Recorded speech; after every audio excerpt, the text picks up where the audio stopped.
경제를 보다 쉽게. 안녕하세요 여러분, KRB 경제연구소의 붕입니다. 후한무치, 수치스러움을 모르는 반란수계는 모든 것을 부하들의 책임으로 떠넘기며 구치소에서 특검에 반항하고 있고, 1차 구속된 직후 임명한 서울구치소장 김현우는 수원구치소장 때부터 반란수계의 졸개 역할을 충실히 하던 자였습니다. 반란수계가 서울구치소에 입감될 것이 확실해지자 김현우를 서울구치소장으로 알박기 인사한 것입니다. 김현우는 서울구치소장이 되고 탈옥한 반란수계가 다시 구속되자 반란수계의 졸개로서 온갖 편의를 제공하고 있습니다. 일개 공무원 나부랭이들이 이토록 겁이 없고 법치를 무시하는 풍토가 만연해 있으니 국정이 무엇 하나 제대로 돌아갔을 리가 없습니다. 반란수계에 특혜를 제공하는 것은 반란죄의 방조이며 특정 범죄 가중처벌 등에 관한 법률 위반으로 처벌해야 할 범죄입니다. 서울구치소장이 서울구치소의 수감자가 되는 좋은 선례를 남겨야 하겠습니다. 반란수계는 전쟁을 일으켜 온 국민을 죽이려고 했던 자입니다. 이런 범죄자를 옹호하는 자들 또한 반란 세력이라는 것을 우리는 기억해야 합니다.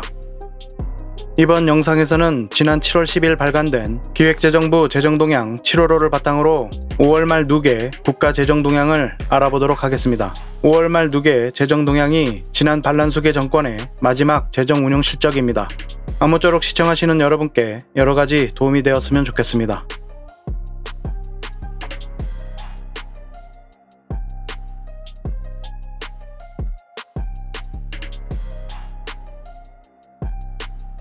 본 내용에 들어가기에 앞서 등장하는 여러 용어에 관하여 간단히 알아보도록 하겠습니다. 일반 회계는 일반적인 국가 활동에 관계된 세입, 세출을 모두 포함하는 회계입니다. 국가 예산은 보통 일반 회계 예산을 말하는 것입니다. 국가 고유의 기능 수행을 위해 필요한 예산으로 국가 존립과 유지를 위해 필요한 기본 경비로 구성되고, 국가 전체의 방위, 치안, 경제성장, 복지 향상 등 복합적인 목표를 동시에 달성하기 위한 여러 활동에 관계된 세입 세출을 모두 포함하는 것입니다. 특별회계는 특정 사업을 운영하거나 특정 세입을 바탕으로 특정 세출을 할 때 운용되는 회계입니다. 특정한 목적의 사업이라서 일반적인 세입 세출과 구분하는 것이며, 정부의 기업적 활동, 공공사업을 위한 회계라고 할 수 있습니다. 지방자치단체를 예로 들면 도시철도, 광역교통, 상하수도 사업, 집단에너지 공급 등이 특별회계에 들어갑니다. 다음은 불용입니다. 불용이란 예산의 불용, 즉 쓰지 않았다 또는 쓰지 못했다 정도로 쉽게 이야기할 수 있겠는데요. 어떤 여러가지 까닭으로 지출되지 못한 예산을 말하며 다양한 원인의 불용이 발생합니다. 따라서 국가의 불용은 여러가지 원인이 있고, 이 원인의 파악이 중요하다고 할 수 있습니다. 국가의 수입은 대부분이 국세 수입이므로 수입도 중요하지만 지출과 함께 왜 불용이 발생했는가도 중요하다고 하겠습니다. 불용은 예산 현액에서 총 세출과 2월 금액을 빼서 계산합니다. 불용률은 예산 현액 대비 불용액의 비율을 말하는 것으로 예산 현액 중 어느 정도 비중의 불용이 발생했는지를 나타내는 것입니다. 예산 현액은 예산액과 전년도 2월액 및 초과 지출 승인액을 모두 더한 것입니다. 다음으로 세수 진도율이란 정부가 1년간 거두려고 하는 세금 목표액에서 실제 거둔 금액이 차지하는 비율입니다.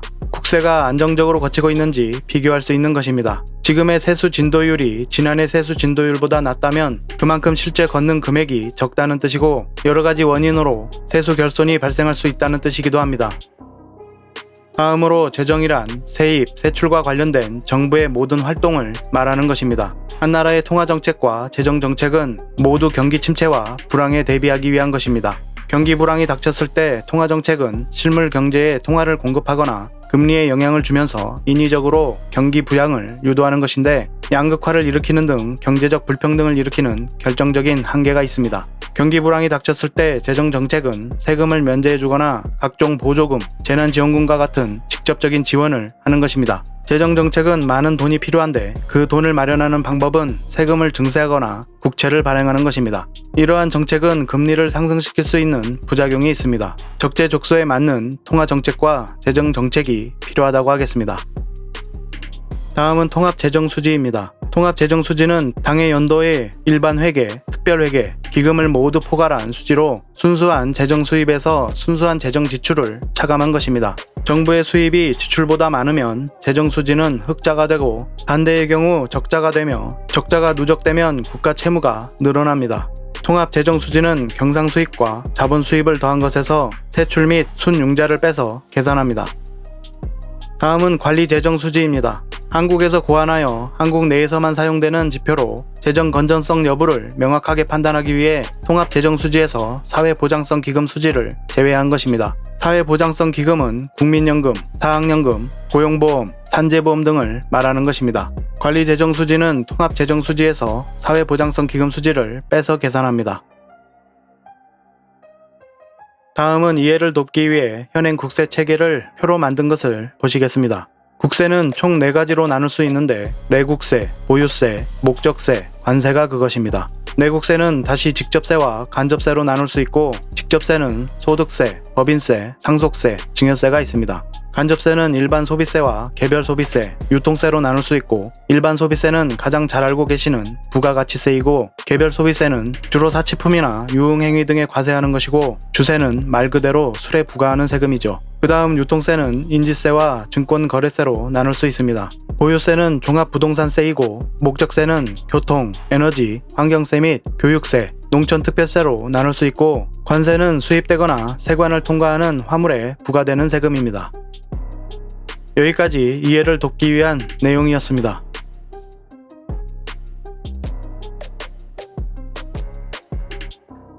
그럼 본 5월 말 누계 국가재정 동향을 알아보겠습니다. 2025년 5월 누계 총 수입은 279조 8천억 원이며 국세 수입과 세액 수입이 증가하고 기금 수입이 감소했습니다. 2025년 5월 누계까지가 반란수계 정권의 실질적인 국가재정 운용 실적이 됩니다. 국세 수입은 21조 3천억 원이 증가하였으며 세외 수입은 3조 6천억 원이 증가하였고 기금 수입은 3조 3천억 원이 감소하였습니다. 지난해 같은 기간 대비 21조 6천억 원이 증가하였고 진도율은 42.9%로 지난해 같은 기간 대비 0.7%포인트 증가하였습니다. 그럼 좀 더 상세한 국세 수입 현황을 보시겠습니다. 국세 수입은 5월 누계 172조 3천억 원이며 지난해 같은 기간 대비 21조 3천억 원이 증가하였고 진도율은 45.1%로 지난해 같은 기간 대비 3.9%포인트 증가하였습니다. 법인 이자 배당 소득의 증가로 법인세가 14조 4천억 원이 증가하였고 해외 주식 확정 신고분 납부 증가에 따른 양도세 증가 등으로 소득세가 6조 2천억 원이 증가하였습니다. 환급 증가의 영향으로 부가가치세가 4천억 원 감소하였습니다. 지난해 부자 감세의 영향으로 국세 수입이 심하게 감소한 데 따른 증가이고 영업이익의 개선이 다소 영향을 주었습니다. 5월까지 누계 증감률, 소득세, 법인세, 교통세, 관세 등은 증가하고 부가가치세는 감소하였습니다.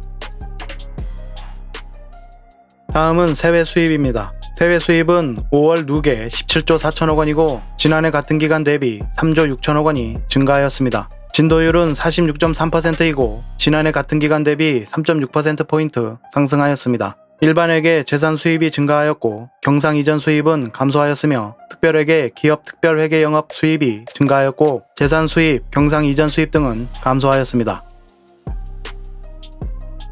다음은 기금 수입입니다. 지난 시간 국세 수입 감소를 벌충하기 위해 기금들을 쥐어짠 결과 기금 수입은 증가를 해왔으나 이번 5월 기금 수입은 누계 90조 원으로 지난해 같은 기간 대비 3조 3천억 원이 감소하였습니다. 사회보장기여금 3천억 원 증가, 재산 수입 4천억 원 감소, 경상 이전 수입 3조 1천억 원 감소, 융자 및 전대 차관원금 회수 9천억 원 감소 등입니다. 진도율은 38.7%로 지난해 같은 기간 대비 4.4%포인트 감소하였습니다.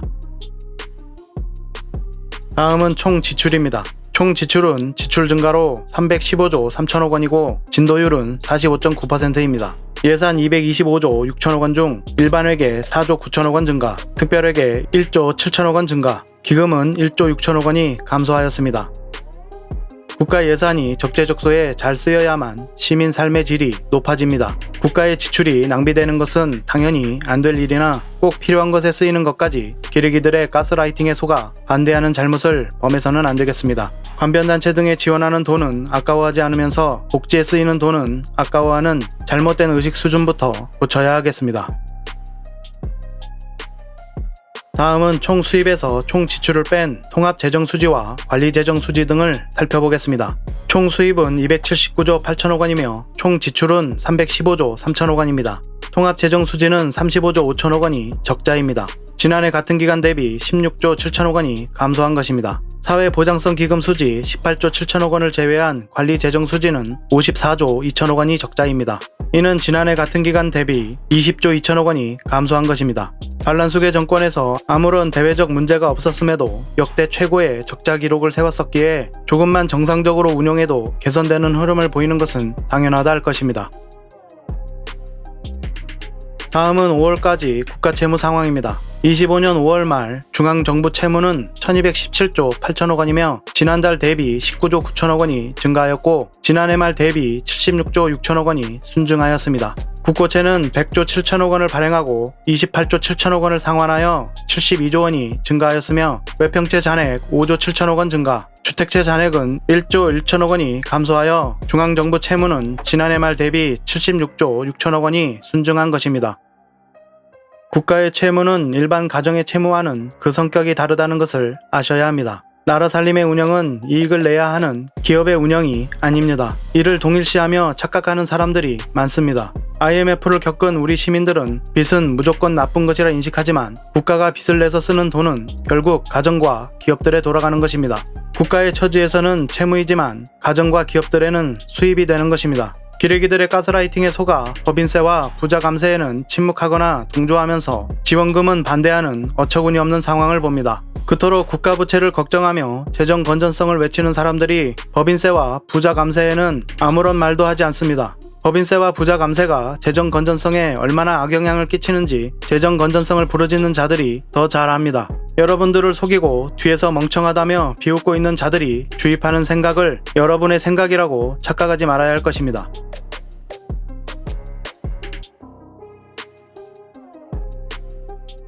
국세 증감액이 예년과 비교하여 마이너스가 된 것은 반란수계 정권을 제외하면 지난 30년 동안 총 5번이 있었습니다. 그 중에 2019년은 근로장려세제를 국세 수입 통계에서 제외하여 1천억 원이 감소한 통계적 착시가 발생한 것으로 실제로는 3조 7천억 원이 증가한 것입니다. 따라서 국세 증감액이 예년과 비교하여 마이너스가 된 것은 총 4번입니다.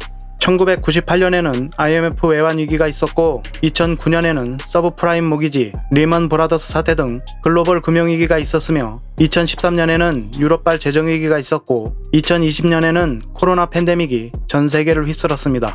모두 외부로부터 위기를 맞이하게 된 것으로 코로나 팬데믹 때 최대 7조 9천억 원이 감소한 것이 지금까지의 최고 기록이었습니다. 그런데 그 어떤 대외적 위기가 없었는데도 2023년에는 역대 최고의 국세 수익 감소를 기록, 무려 51조 9천억 원의 감소가 일어났으며 2024년에는 7조 5천억 원의 감소가 연속해서 일어났습니다.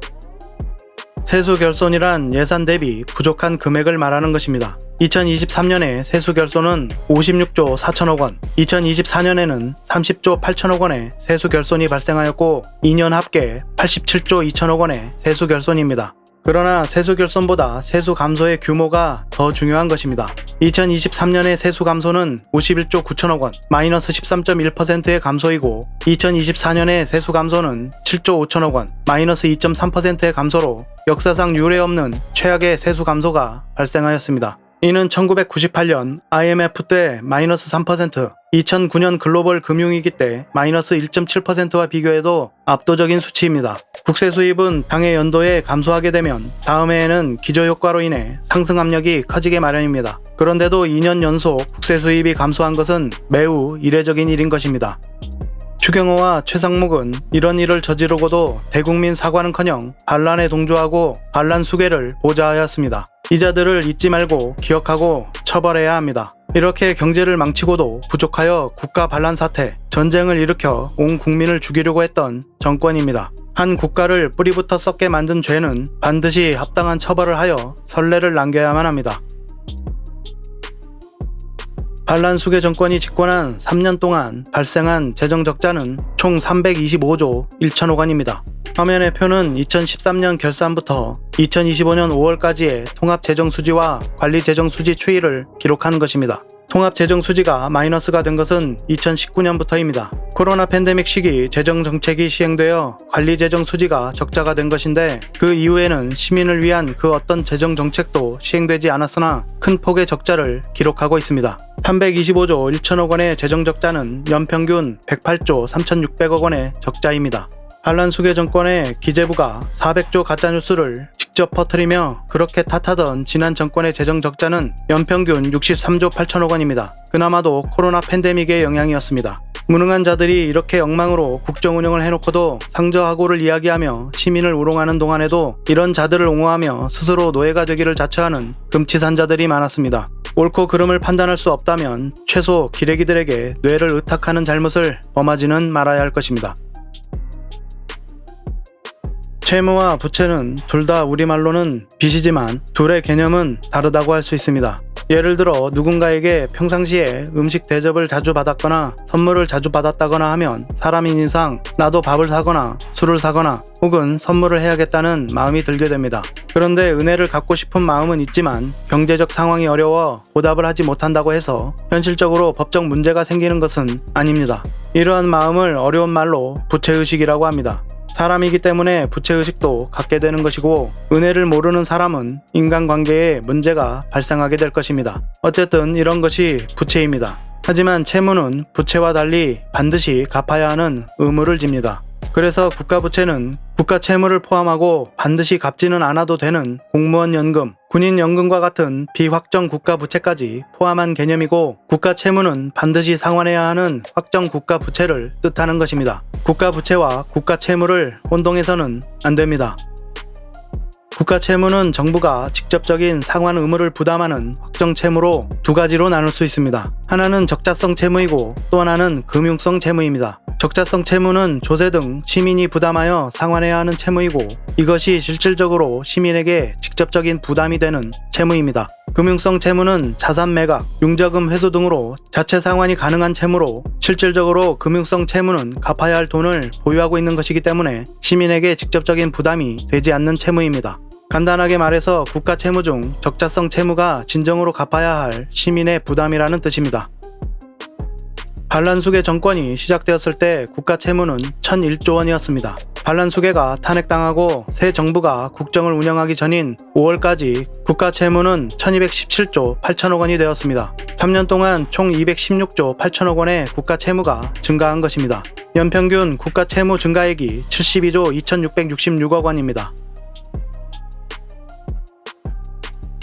국가 채무는 2000년 16.5%에서 2024년 47.4%로 증가했습니다. 재정적자 규모를 GDP 대비 마이너스 3%로 관리한다는 재정준칙은 이를 어기면 나라가 망하는 것처럼 여기며 역대 어느 정부도 이 주장으로부터 자유롭지 못했습니다. 그런데 결과는 어떤가? 그렇게 기재부가 주장하는 대로 관리를 했는데도 국가 채무는 47.4%까지 꾸준히 증가했습니다. 재정적자 규모가 GDP 대비 마이너스 3%를 넘은 것은 코로나 팬데믹과 반란수계 정권을 제외하면 2009년 이명박 정부 때 마이너스 3.4%를 기록했던 단 한 번뿐이었습니다. 이들의 재정 건전성 주장이 얼마나 헛된 것인가를 알 수 있는 결과입니다. 모피아들은 물론이고 기레기들이 국가 부채의 증가를 시민 협박용으로 쓰면서 복지를 확대하면 국가가 부도날 것처럼 날 줄 아는데 이제는 그만 속을 때도 되었습니다. 국가 부채는 개인의 빚과는 근본적으로 다릅니다. 가계는 벌어들인 소득 안에서 소비하고 소득보다 많은 지출을 하게 되면 빚이 되며 빚은 벌어서 갚아야 하는 것이 맞습니다.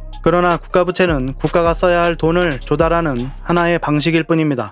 중요한 점은 부채로 조달한 돈을 어디에 어떻게 쓰느냐 하는 것입니다. 우리가 두려워해야 할 것은 국가부채가 늘어나는 것이 아니라 조달한 국가부채를 적재적소에 쓰지 않고 지난 반란수계 정권 아래에서 세금을 자신들의 쌈짓돈처럼 유용하는 그런 것입니다. 쓰여야 할 곳에 쓰이지 않음으로써 청년들의 절망이 발생하고 노인 빈곤율이 상승하며 자살률 세계 1위가 되고 사회 안전망이 붕괴하여 시민들이 희망을 잃게 되는 것을 두려워해야 하는 것입니다. 국가의 뿌리가 되는 시민의 미래가 무너지는 것을 막는 것보다 더 중요한 일은 없습니다. 경제는 경세재민, 세상을 경영하고 국민을 구제하는 것입니다. 경제하면 오로지 돈을 많이 버는 것만 생각하는데 경제의 가장 핵심은 상생과 공존에 있습니다. 경제를 어떤 가치로 해석하느냐에 따라 한국의 운명이 갈리게 됩니다. 지난날 오로지 경제를 돈과 부의 가치로서만 해석하고 판단하여 행한 잘못된 선택이 오늘날 어떤 결과를 가져왔는지 이제는 깨달아야만 합니다. 지난 정부들과 같이 새 정부도 모피아들의 프레임 안에서 놀아나게 된다면 특정 범죄자들만 살찌우고 특정 범죄자들만 행복하며 민생 회복은 물론 경제 성장도 요원하게 될 것입니다. 경제를 어떤 가치로 해석하느냐에 한국의 운명이 달려 있습니다. 오늘은 2025년 5월 말 룩의 국가 재정 동향을 살펴보았습니다. 영상 끝까지 시청해주셔서 고맙습니다. 여러분이 시청해주시고 주변에도 널리 알려주셔서 영상을 많은 분이 함께 볼 수 있도록 해주시면 영상 제작에 아주 큰 힘이 될 것 같습니다. 여기까지 KRB 경제연구소의 붕이었습니다. 고맙습니다.